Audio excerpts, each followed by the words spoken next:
Blog Talk Radio. Hello, ladies and gentlemen, and welcome to the Pro Wrestling Report Interactive Live. Dameon Nelson coming to you here from the Pro Wrestling Report studios, and we want to welcome you listening all over the world, wherever you are, to us on Blog Talk Radio or our website, pwrshow.com, pwrshow.com, where the chatmosphere is going right now, and you can be a part of all the conversation.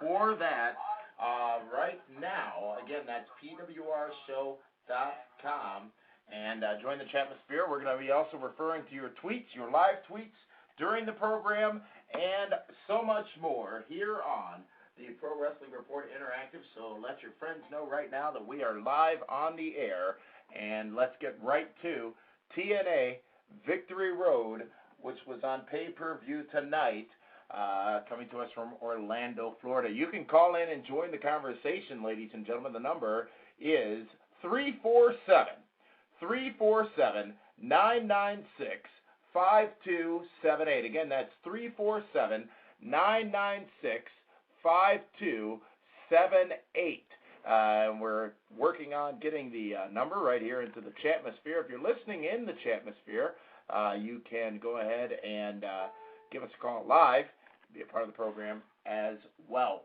Let's talk about the pay-per-view tonight, which did not see much happen in the way of eventfulness, but certainly led TNA down the path they feel they need to be going on. Several matches, 9 matches happened tonight on this pay-per-view, TNA Victory Road, and let's run them down match by match. The opening video before the pay-per-view started featured Abyss very heavily, talking about they. And you thought that from this mentioning of they, that it would be tonight, that we would see who they were. And that would not turn out to be the case. The pay-per-view then started off with the Ultimate X matchup, which featured Brian Kendrick versus Douglas Williams.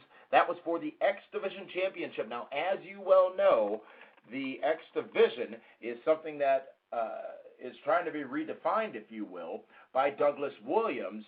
And Williams showed in this matchup tonight that he did not need to use the scaffolding and the X Division structure, or the Ultimate X structure, rather, to be a part of the X Division. Taz says that Kendrick told him earlier in the day that he wanted to win this matchup via submission. Well, little did we know that it would be Douglas Williams who would win the matchup by submission instead of Brian Kendrick. This really continues in that storyline, which is good. Williams scared of heights. We saw him lose that matchup on Impact recently as a result of that, but still able to win and retain, the X Division Championship. Typing in here to the chatmosphere, which is live here on pwrshow.com. Again, you can join us, fans. The number 347-996-5278. Got all kinds of information flowing in across several different channels, including our Twitter account, our Twitter name, PWR Show, our live chat at pwrshow.com, and also on Blog Talk Radio. The second matchup was the matchup between Brother Ray, Brother Devon, and Jesse Neal. And right before that, we saw a promo from Brother Ray, who said that Christy Hemme's Playboy edition was a failure, and he went down the road and continued to berate her in what was a bit of an uncomfortable promo. And what I really noticed as this match started up, the three-way matchup, was that this overall production of TNA has just started off in the crapper so far. They've been missing shots and not able to follow the story and be a part of our show, really what's going on in the matchup that occurred earlier, but they would get better as the night goes on. We found out that Brother Ray was locked in his dressing room, seemingly by Devon was locked in his dressing room, seemingly by Brother Ray earlier in the evening, allowing Bubba to attack Jesse Neal upon his ring introduction. Throughout the early portion of the matchup, Brother Ray dominates the contest until we see Tommy Dreamer and the old ECW regime show up to what was a very strong ECW chant. Now, I'm not the one who is really supportive of this ECW revisit by TNA Wrestling. I'm not sure if the audience is still out there that wants to see ECW wrestling, but it seemed as if those who were in the Impact Zone tonight did want to see the ECW original 4 along with Tommy Dreamer. I'd be interested to hear your thoughts on Tommy Dreamer's inclusion in TNA Wrestling. You can call us live, the number 347-996-5278. We are just on Blog Talk Radio tonight. We're not live on ESPN Radio. That's going to be tomorrow night, where ODB is going to be our guest, her first interview since the release from TNA Wrestling.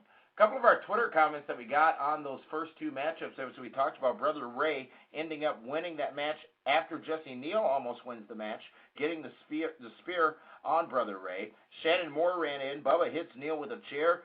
Devon, set free, comes out to make the save. Yet, as I said, Brother Ray able to win that matchup over Jesse Neal. And where does Jesse Neal go from here? And that's the question that certainly does need an answer. A couple of our Twitter comments on that particular matchup and the opening contest. Cub fan 2240 says, "Fire Russo." Well, you hear that often in this business. JB the Agnostic says, "Thank God, no push for Kendrick." And Cub fan 2240 again says, "It's moments like that last match that make you wonder why they try to imagine the outcome. Wonder if they try to imagine the outcome of something before they book it." Russell Cage 85 saying that he will second that. The next matchup on the card was for the TNA Knockouts Championship, Madison Rayne versus Angelina Love. We know that if Angelina Love does not win, she could end up being the 3rd TNA Knockout that is retired by the current champion, Madison Rayne. No mention, though, of the ECW guys being gone. They sort of just came back from the pre-match promo and the pre-match video and never even mentioned the fact that ECW was there or had gone. A little bit of a continuity issue continuing from TNA. And this matchup started with pretty good back and forth early on.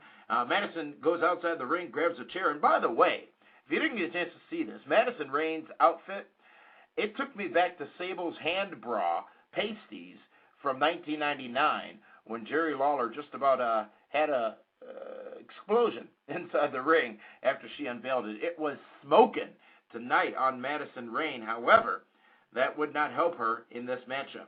After Madison grabs that chair, Angelina Love nails the Botox kick through the chair, and then a very bizarre thing happened as a motorcycle driven by a clearly female person with a helmet drives into the Impact Zone and sits there. The person gets off the motorcycle. The driver is never identified, even though the referee asks her to take off the helmet. Madison Rayne loses as a result of the interference by the motorcycle driver, and Angelina Love is awarded the TNA Knockouts Championship. So apparently on a disqualification, the Knockouts Championship can change hands. Angelina Love, not forced to retire, retains the TNA Knockouts Championship. We have since learned that the motorcycle driver is none other than Tara. Tara returning to TNA Wrestling. Interesting. A couple of our comments on our Twitter page. Remember, our Twitter username is PWR Show. Phenom_com says, "Tonight, the original Beautiful People reunite." That would not be the case.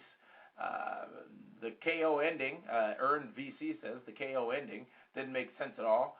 Cost Madison the match and then leaves her, and then leaves with her like it's nothing. Typical TNA booking. And what he's referring to is Madison Rayne hopping on the motorcycle and leaving with the masked, I'll say masked, but not really masked, but ending with the masked motorcyclist out of the TNA Impact Zone.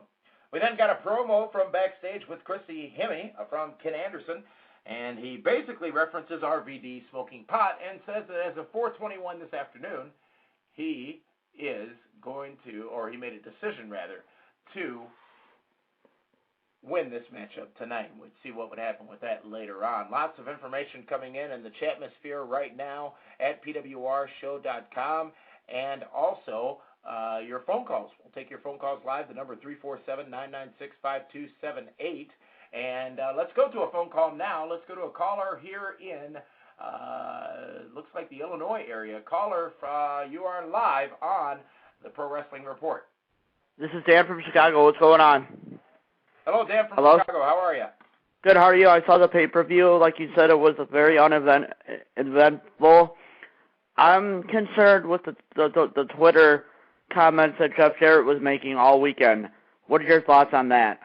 You know, Dan, it's interesting because last month TNA President Dixie Carter got into a little bit of trouble as well for putting out some teases about the pay-per-view and not delivering on those teases. Well, Jeff Jarrett, I think, cleared it up a little bit. It was the same pattern, though, as last month. Jeff Jarrett cleared it up just a couple of hours before the pay-per-view, saying that he never said it was going to be a big surprise. It would be huge news, quote-unquote. Now, we do know that Jeff Jarrett and Karen Angle are engaged, and I don't believe how much of that information has gotten out yet, but they are engaged. Perhaps that is his news coming soon, his huge news, rather, but it obviously had nothing to do with the pay-per-view tonight. But we did see Jeff Jarrett in the Impact Zone. We did see Jeff Jarrett face off against Desmond Wolfe in about a 6-minute matchup for the VIP exclusive guests of TNA Victory Road tonight. So, another potential miss on TNA's part, but it was, again, they tried to clean it up a little bit beforehand, didn't do a very, very good job with that, but we'll see what happens next month for Hard Justice if they do the same thing. Let's go to another call. Thank you very much for calling. Dan from Chicago. Caller, you're live on the Pro Wrestling Report Interactive Live. What do you have to say about TNA Victory Road tonight? It was a good pay-per-view. They could have pulled off a better show, but they fucked up a little bit in the beginning. How so? How do you think they messed up at the beginning? The match against Madison Rayne and Angelina Love, they could have gave them a little bit more time, and the match didn't develop that well. Okay, and a lot of people saying that match was a bit overbooked as well. I mean, you literally had a motorcycle drive into the Impact Zone and interfere in the matchup. It was a bit odd, but a lot of people, I think, were looking forward to the reformation of the Beautiful People, which would not be the case today. Now, we could see Angelina Love get stripped of the TNA Knockouts Championship on Thursday, since there's so much counting this particular win. All right, caller, thanks for calling. Let's go to a caller now from Indiana. You're live. Caller from Indiana on the Pro Wrestling Report Interactive. Hello, you're live on the Pro Wrestling Report Interactive. Oh, I was just calling to say that I thought the matches in and of themselves were actually fairly decent, but the whole hype and the surprises, even if they're not about the pay-per-view, they're misleading what few buy rates people are already giving. So it's just kind of killing whatever momentum it could have been building if they wouldn't have said big surprises or guess who I just talked to, we're one day closer. Yeah, and a lot of people were expecting Paul Heyman tonight as well. That was certainly not going to be the case, and was not the case. But again, as the caller said earlier, Dan from Chicago, did TNA overset the expectations with Jeff Jarrett, who is one member of TNA, when you really boil it down, sending out all the information saying that there was something big coming and some good news. Now, I don't take any blame away from Dixie Carter either, because she also said that she had some meetings recently, and that she would not believe who she met with. Now, we'll see who that is. We do know that she has been in conversations with Paul Heyman, and if you saw a recent interview that Paul Heyman did, he could either be working the fans or he could be genuine with it, but doesn't seem to be very interested in coming in and being yet just another member of TNA, would want full controlling stake of the business and the company, and that's a whole different story. Thank you very much for that call out in Indiana. Let's continue talking about the TNA Victory Road pay-per-view tonight. And we want to hear your thoughts on it as well. The number you can call is 347-996-5278. 347-996-5278. We got a caller from the 818 area code waiting on hold. We'll get to you in just a moment. But the next matchup on the card was the tag team match between AJ Styles and Kazarian. going up against a mystery team. A mystery team announced recently on TNA Impact. Well, we would find out tonight that that mystery team was Rob Terry, and Samoa Joe. Samoa Joe and AJ Styles pretty much steal this matchup as they should have, and as we have seen many a time before, Samoa Joe and AJ Styles doing great work with each other in the ring. Rob Terry's getting better, but he certainly still needs a lot of work. There were a couple of tense moments in that matchup where he was seemingly close to injuring somebody in that matchup, but you live, you learn. We'll see if he continues to get better. Desmond Wolfe makes a run-in in that matchup and tries to interfere on behalf of, it seemed, the mystery team, but sort of at the end, it appeared as if he wanted Styles and Kaz, who, of course, are trying to get into Ric Flair's Fortune faction, to believe he was doing so on their part. Styles and Kaz then win that matchup as they dominated with finishers and pinned Rob Terry. We then go backstage to Abyss talking, where he says they gave him the power and they are taking over. Again, more references to this they. And there was no they tonight. We wouldn't see they pop up. And with all the hype it was given and all the hype it's been given all show, you would have thought something more would have happened to progress that storyline. Now, it may make sense as well if it is a hardcore angle, which would fit with Abyss, that they do something at Hard Justice, the pay-per-view coming up next month from TNA Wrestling, but we don't know exactly what this day is. Of course, if you ask David Hero would say that it was the Three Faces of Foley coming back.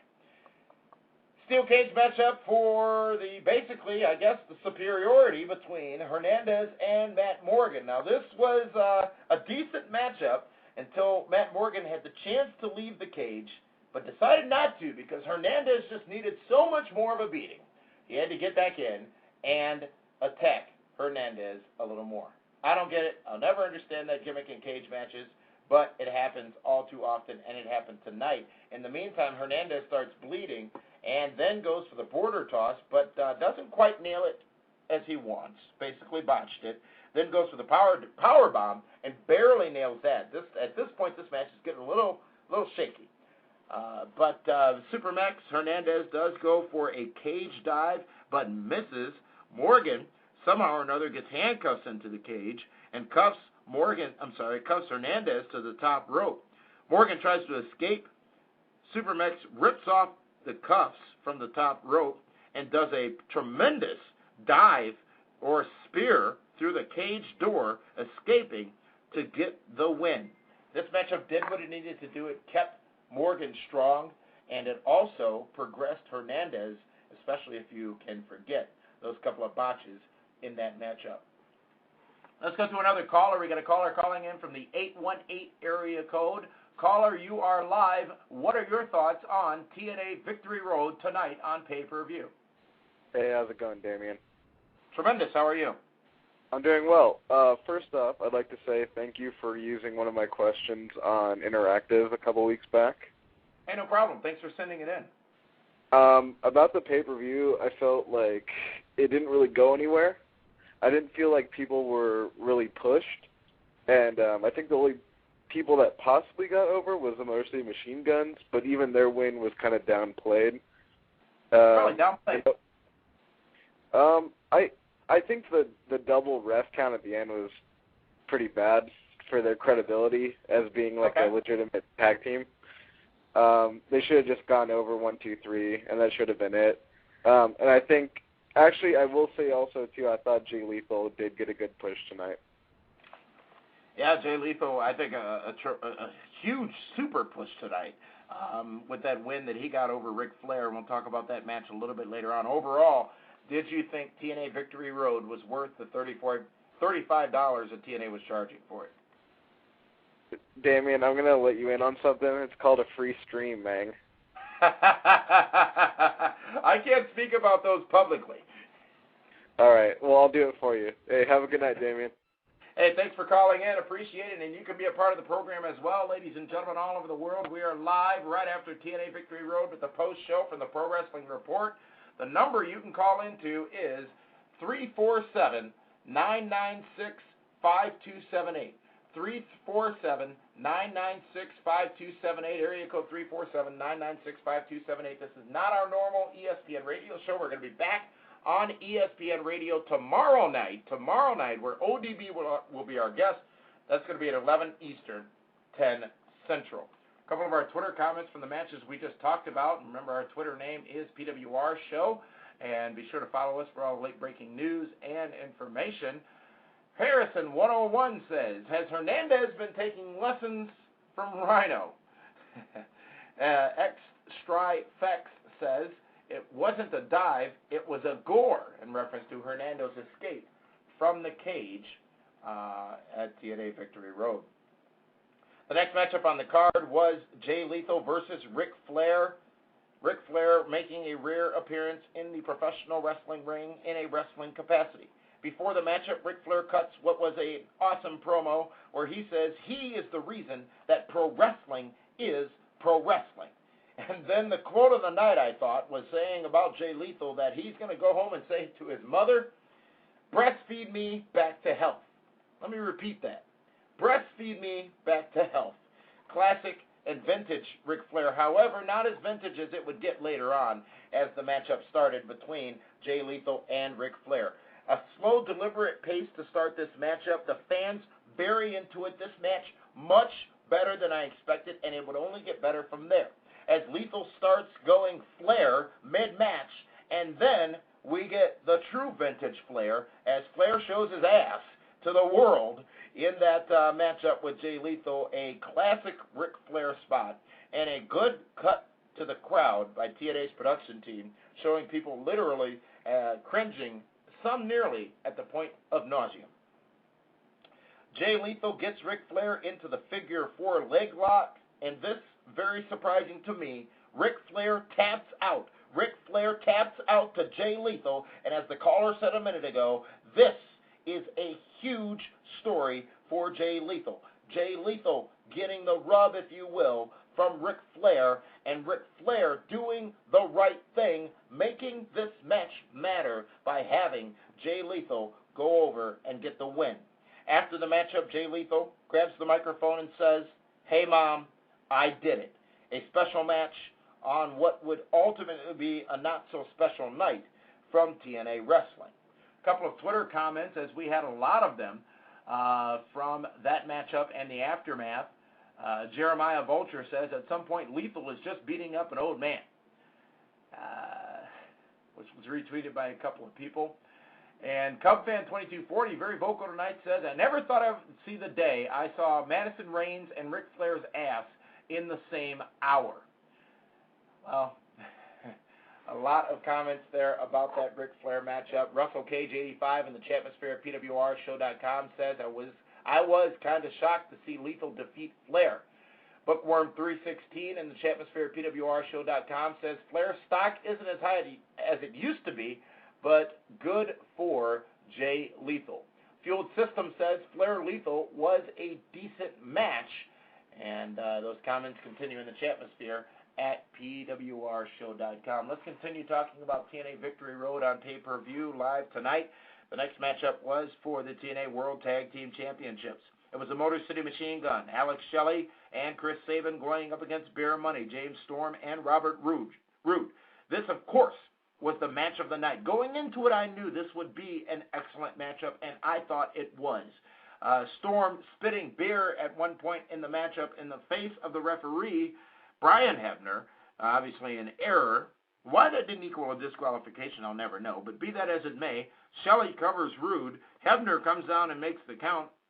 Daddy Hebner, rather. Earl Hebner comes down and makes the count. Only gets a 2. Several near pins follow. And then it seemed odd that both Hebners were staying in the ring. At that point, I had a flashback to the main event in 1989 when Andre the Giant defeated Hulk Hogan for the WWF Championship, and then the belt was held up leading into WrestleMania 4, I believe it was. Both teams get a simultaneous pin by Earl and Brian Hebner. Great match, great finish at this point because it kept people there. It kept people in, and it kept people involved in the matchup and emotionally invested in that matchup. Jeremy Borash, the ring announcer then announces that this match must restart due to the double pinfall.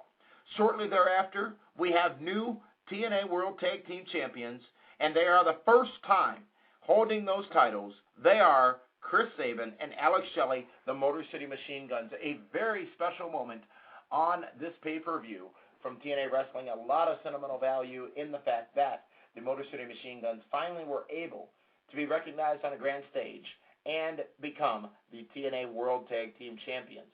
A couple of comments in the chatmosphere at pwrshow.com in regards to this matchup. PJ Law 93 says Motor City Machine Guns Beer Money was a great match. Nick Money says, can you DQ in a vacant title match? That's a great question. Russell Cage 85 again says Motor City Machine Guns versus Beer Money was the best match of the night in his opinion. Let's see what else we got here. Bookworm 316 says, thank God Motor City Machine Guns won something. And Fueled System, glad the Motor City Machine Guns won. They needed it, but just like Tyler Black, they needed it sooner. Tyler Black, obviously, in Ring of Honor Wrestling. Thank you for those comments and the conversation at the chatmosphere at pwrshow.com. A couple of comments on our Twitter account about that matchup as well. A lot of them, actually. Baneful Atrocity says, I think the Motor City Machine Gun matchup, Beer Money matchup, might end up being match of the night, either that or Lethal Flair. Ron Hotdog 654 says, wow, fantastic tag title match between the Guns and Beer Money. Finally, the Guns win the gold. X-Trifex says, I would say the Guns are well overdue for those belts. It's about time they got gold. PR 1983, it's about time. So many people so happy about the Motor City Machine Guns winning those tag titles. Let's see how long they keep them now, folks, and let's see how long they go forward with this. And as David Hero pointed out on his Twitter account earlier tonight, and remember, you can get the DHHS shirt at pwrshow.com. As David Hero pointed out earlier tonight, things aren't looking so good for Fortune. They did not build anybody in Fortune tonight to look strong, to be qualified to be a part of the team. Hell, even Ric Flair lost in the matchup tonight at Victory Road. Speaking of David Hero, a match he was looking very forward to, Kurt Angle versus the Pope.